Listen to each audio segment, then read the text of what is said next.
आज हम जो हमारी क्लास 11 की मैथमेटिक्स की किताब है उसका जो चैप्टर 1 है और एक्सरसाइज 1.1 है उसका हम पहला सवाल करेंगे जो कि ये कहता है कि find the multiplicative inverse of the following complex numbers. यानी कि आपके पास एक यहाँ पर एक कम्प्लेक्स नंबर दिया गया है जो कि -4 और 7 है। तो हमने इसका क्या करना है, मल्टीप्लिकेटिव इनवर्स फाइंड करना है। अब आपको ये पता है कि जो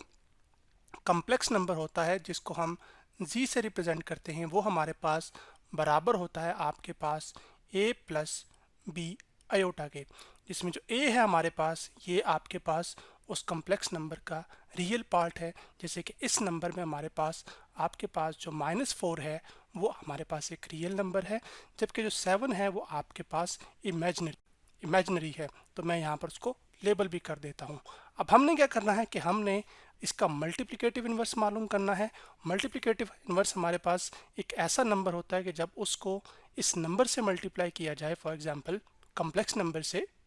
तो उससे हमारे पास जो फॉर्म बने हमारे पास उस कम्प्लेक्स नंबर की वो बने z is equal to 1 plus 0 iota, यानी कि इमेजिनरी पार्ट का कुछ कंट्रीब्यूशन ही ना हो, सिर्फ और सिर्फ आपके पास रियल में 1 आ जाए। उसी चीज़ को करने के लिए सबसे पहले हम क्या करेंगे कि हम इस कम्प्लेक्स नंबर के जो दो पार्ट्स हैं जो कि -4 और 7 है, इसका मल्टीप्लिकेटिव इन्वर्स फाइंड करने का तरीक़ेकार ये है कि आपके पास, मैं यहाँ पे लिख रहा हूँ मल्टीप्लिकेटिव इन्वर्स का तरीक़ेकार, वो ये है कि आप a अवर यहाँ पर क्या करेंगे a स्क्वेयर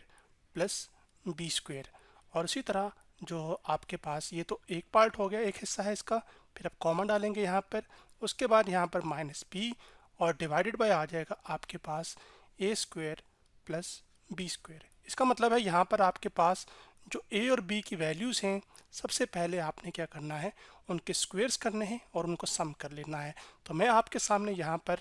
सबसे पहले ए स्क्वेयर की वैल्यू फाइंड कर लेता हूँ और बी स्क्वेयर की भी, और उनको ऐड कर लेता हूँ। तो आपके पास ए स्क्वेयर प्लस बी स्क्वेयर हमारे पास इक्वल आ जाएगा, ए की वैल्यू है हमारे पास -4, तो मैं यहाँ पर -4 पुट करूँगा और उसका स्क्वेयर कर दूँगा, फिर प्लस लिखेंगे हम यहाँ पर, उसके बाद हमारे पास बी है और बी की वैल्यू हमारे पास 7 है, तो 7 का स्क्वेयर आ जाएगा। अब जबकि आप ये जानते हैं कि जो 4 का स्क्वायर होता है वो 16 होता है, तो हम यहाँ पर 16 पुट कर देंगे, प्लस 7 का जो स्क्वायर होता है वो 49 होता है। 49 में जब आप 16 ऐड करते हैं तो वो बन जाता है हमारे पास 65, जैसे मैंने यहाँ पर लिख दिया। अब हमारे पास जो मल्टीप्लिकेटिव इन्वर्स है -4 और 7 का, उसको हम यहाँ पर डायरेक्ट फ़ौरन लिख सकते हैं और वो हमारे पास आ जाएगा।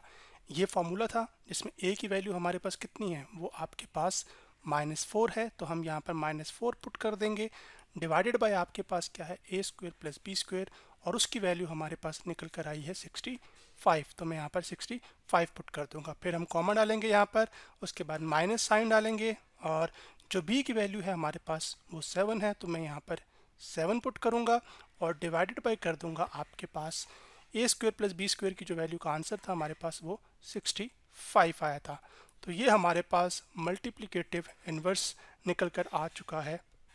-4 और 7 का, जो कि एक कम्प्लेक्स नंबर है जिसमें -4 एक रियल पार्ट है जबकि जो 7 है वो उसका इमेजिनरी पार्ट है।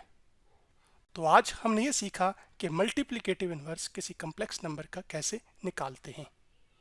अब नेक्स्ट लेक्चर के अंदर हम जो इसके रिमेनिंग क्वेश्चंस हैं फिर उनको करेंगे।